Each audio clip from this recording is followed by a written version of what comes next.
Nós tivemos mais cedo aqui um áudio do nosso irmão Álvaro Ostrowski. É um nome difícil, mas a gente chega lá. Ele mandou um áudio que eu quero agora aqui veicular, e nesse áudio ele fez uma pergunta. É uma pergunta pertinente, já foi feita até uma vez aqui, e nós vamos ouvir agora nosso Álvaro Ostrowski, que é de Florianópolis. Vamos ouvir. Olá, pastor Samuel, pastor Mário Souza. Amém. E demais irmãos que compõem essa abençoada mesa. A paz do Senhor Jesus Cristo. Já vou passar de início aqui para deixar uma pergunta, e não vou ter tempo de ouvi-la, a resposta agora pela manhã, mas depois eu vou voltar para o YouTube e vou checar a resposta dos irmãos. Amém?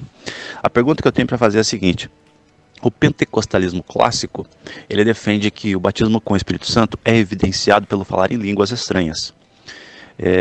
A dúvida que eu tenho é porque lá em 1 Coríntios capítulo 12, verso 30, o apóstolo Paulo faz uma pergunta retórica, dizendo: falam todos em línguas? Dando a entender que nem todos os irmãos da congregação falavam em línguas, apesar de parecer que todos eram batizados com o Espírito Santo, pois tinham dons espirituais. O contexto é dons espirituais ali. Então a pergunta que eu faço para os irmãos é como interpretar esse texto de 1 Coríntios capítulo 12, verso 30, diante dessa doutrina pentecostal do batismo com o Espírito Santo ser evidenciado pelo falar em línguas. Tá bom, pá? Um forte abraço e um bom programa para todos. É uma pergunta que já foi feita aqui em outras oportunidades, e é uma pergunta até interessante que vamos aqui responder. Deixa eu ler aqui o contexto.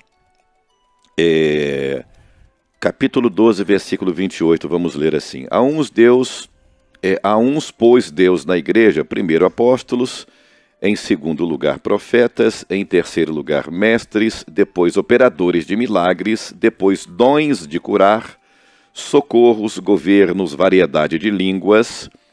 E no versículo 29 ele faz uma pergunta: são todos apóstolos? São todos profetas? São todos mestres? São todos operadores de milagres? Têm todos dons de curar? Falam todos em outras línguas? Interpretam-nas todos?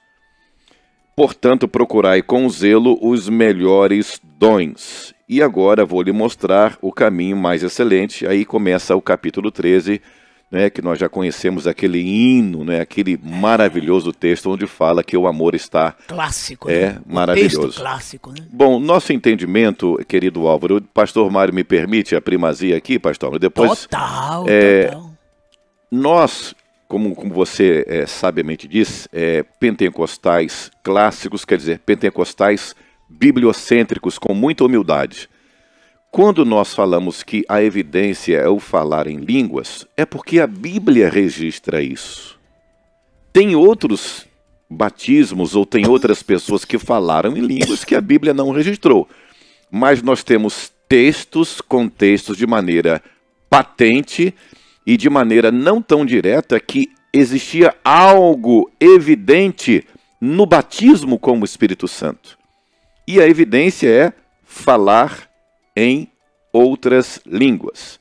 Temos ali Atos 10, temos Atos 19, temos Atos capítulo 5. Então nós temos esses textos, que com muita humildade digo aqui, interpretamos biblicamente que há evidência. Então a evidência de falar em línguas é para o batismo com o Espírito Santo. Um ponto. Agora, o dom de variedade de línguas é uma outra coisa. E o dom de interpretação também é outra coisa. Então tem pessoas que são batizadas com o Espírito Santo, falam em línguas e depois não falam mais porque não receberam o dom de variedade de línguas ou de interpretar. Eu entendo assim. Por isso que o apóstolo Paulo, quando ele fala sobre os dons espirituais aqui, no capítulo 12, e depois ele volta colocando o pingo no is sobre dons espirituais no capítulo 14, ele fala mais concentradamente sobre este dom de línguas, variedade de línguas e interpretação, não é? Então, nós entendemos que existe a evidência do falar e existe o dom de variedade de línguas e de interpretação. É claro que nem todos têm o dom de variedade de línguas. Por exemplo, eu conheço pessoas que foram batizadas com o Espírito Santo, mas depois não receberam o dom de variedade de línguas. E o que Paulo diz aqui? Buscai com zelo, não é? Diz aqui a palavra de Deus, procurai com zelo os melhores dons. Então eu tenho que procurar, buscar os dons e assim ser mais útil na igreja de Jesus, para a glória dele e para a edificação dos santos. Eu entendo dessa maneira, mas sim, claramente a evidência, porque está na Bíblia, entendeu, irmão Álvaro? Ah, mas se não tivesse, mas está.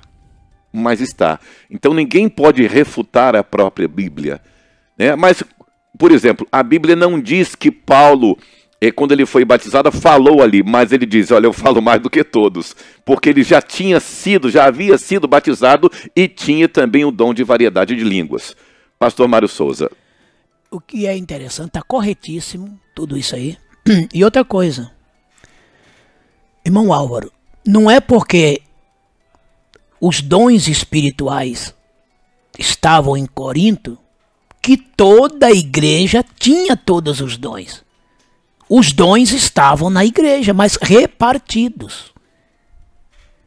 Repartidos.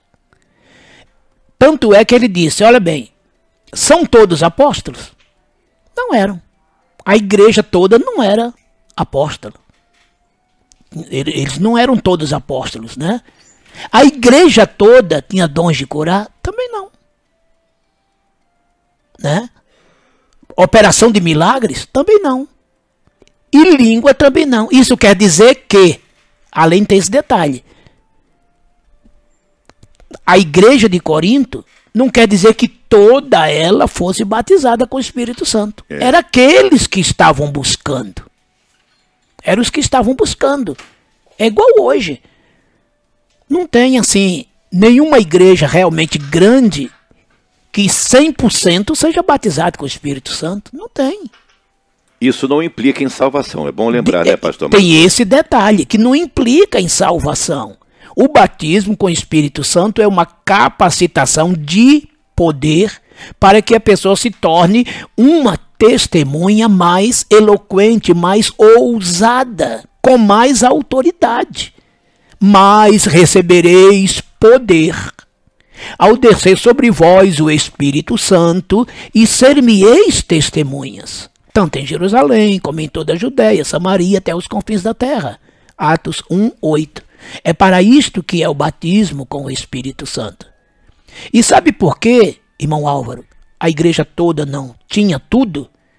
Porque a igreja de Corinto, sendo uma igreja tão abençoada e poderosa, ela tinha seus problemas. Ali tinha pessoas falhas, que não eram perfeitas. Existia em Corinto pelo menos 4 grupos divergentes dentro da igreja. O grupo de Paulo, o grupo de Apolo, o grupo de Pedro e até o grupo de Cristo. Olha só, uma igreja com essas facções, imagine a dificuldade do pastor dela para administrar esses grupos. Paulo teve problemas. Lembra quando ele reclamou? Eu tenho ouvido que vocês estão andando. Olha lá no texto da ceia, lê lá 1 Coríntios 11, de 17 a 22. As reclamações de Paulo. Vocês se ajuntam aí, cada um, versículo 20 do capítulo 11, 1 Coríntios. Cada um come a sua própria ceia, e não a ceia do Senhor. Enquanto uns estão comendo demais, outros se embriagam, enquanto os mais pobres não têm nem o que comer. É por isso que ele, lá atrás, no versículo 34, ele diz, olha, quem tiver fome, coma em casa. Porque a turma chegava na frente e fazia a sua própria ceia, e aqueles que não tinham nenhum recurso, porque lá em Corinto, antes da ceia do Senhor, eles faziam, né, uma festa, uma ceia de confraternização chamado ágape. Né? E aquilo ali ficou de uma forma que muitos, quando saíam daquela ceia, para a ceia do Senhor, estavam embriagados, outros comiam demais, enfim, a ceia do Senhor foi banalizada. Eles faziam as coisas até indecentemente, indignamente. É por isso que Paulo chamou a atenção. Vocês estão comendo para a condenação de vocês. Está vendo? E logo no começo da carta, Paulo reclama, né, os da família de Cloé, falando para ele das dificuldades ali. Ora, se a igreja tinha esses problemas, é um sinal de que o Espírito Santo, embora atuando ali poderosamente, não era pleno. Faltava sempre alguma coisa. Porque toda igreja tem falhas. Vou até te dar um conselho, meu irmão, meu amigo. Né? Não é o Álvaro, não. Estou falando meu irmão generalizadamente. Olha aqui, minha irmã, meu irmão. Se você estiver buscando uma igreja perfeita, presta atenção, hein? Eu vou te dar um conselho, não entre nela, não. Sabe por quê? Porque você vai estragar. Você vai estragar. Por quê, irmão? Mas porque você é falho. Aí você vai entrar numa igreja perfeita, você vai estragar. Graças a Deus que essa igreja perfeita não existe. Quando eu falo igreja, é aquela igreja local, composta de pessoas. Não é a igreja do Senhor, aquela igreja universal, assembleia dos fiéis. Não. Essa igreja aí está pronta, tá? Perfeita. Mas aquela igreja ser humano, onde ali você tem gente falho, né? Com uma coisa, com outra.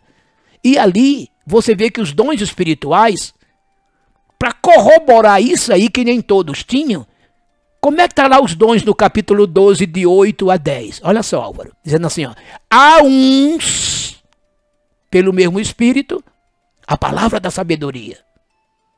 Há outros, olha aí, uns, outros, pelo mesmo Espírito, a palavra da ciência. Há outros, o dom da fé. Há outros, os dons de curar. Há outros, operações de maravilhas. Há outros, a profecia.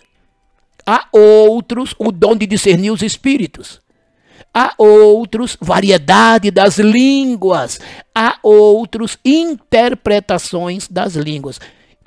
Todos pelo mesmo Espírito, conforme o seu próprio parecer. Então veja que não era todo mundo com a palavra da sabedoria. Não era todo mundo com a língua estranha, com a interpretação, com a profecia. Não. Uns, uma coisa. Outros, outra coisa. E esses dons, cada um dom num grupo, no final tudo se completava. Sabe, irmão Álvaro? Tudo se completava. Agora, o batismo com o Espírito Santo, capítulo 2. De 1 a 3, de 1 a 4 de Atos. E foram vistas línguas repartidas como que de fogo, que o Espírito Santo derramou sobre eles, que vinham sobre eles, e eles começaram a falar conforme o Espírito Santo lhes concedia que falassem. Na casa de Cornélio, capítulo 10. Atos. Capítulo 10, 44 em diante, estando Pedro a falar, caiu sobre eles o Espírito Santo, e eles começaram a magnificar a Deus em outras línguas. Em Atos 19, de 1 a 8, impondo-lhes Paulo as mãos sobre aqueles 12 varões, lá na cidade de Éfeso, veio sobre eles o Espírito Santo, e eles começaram a falar em línguas estranhas e profetizar. Veja, nessas 3 ocasiões, onde o Espírito Santo veio sobre eles, todos eles falaram em línguas estranhas. Então a língua estranha é a evidência do batismo com o Espírito Santo. Se você chorou muito, se você sorriu, se você pulou, mas você não falou em língua, não, você não foi batizado ainda. Você recebeu a visita do Espírito Santo, a presença do Espírito Santo. Então continue buscando, que você vai receber. Vai. Porque é uma promessa que diz respeito a vós, a vossos filhos, aos que estão perto, aos que estão longe, a tantos quantos Deus nosso Senhor chamar. Atos 2, 39, é para todos. Agora, Nem todos recebem, porque buscaram pouco, não estão buscando, desanimaram, desistiram. Mas se buscarem, receberão, porque a promessa é para todos. Ficai, porém, na cidade de Jerusalém até que, não é para sair de Jerusalém, até que do alto sejais revestidos de poder. Eis que sobre vós envio a promessa do meu Pai, envio. Ficai, porém, na cidade de Jerusalém até que do alto sejais revestidos de poder. Lucas 24, 49. Sendo assim, irmão Álvaro, a língua estranha é a evidência do batismo com o Espírito Santo. E 1 Coríntios 12, 30, Paulo está fazendo aqui uma colocação. Se nem todos eram apóstolos, se nem todos eram profetas, se nem todos eram mestres, se nem todos operavam milagres, se nem todos tinham dons de curar, também nem todos tinham o dom da variedade de línguas.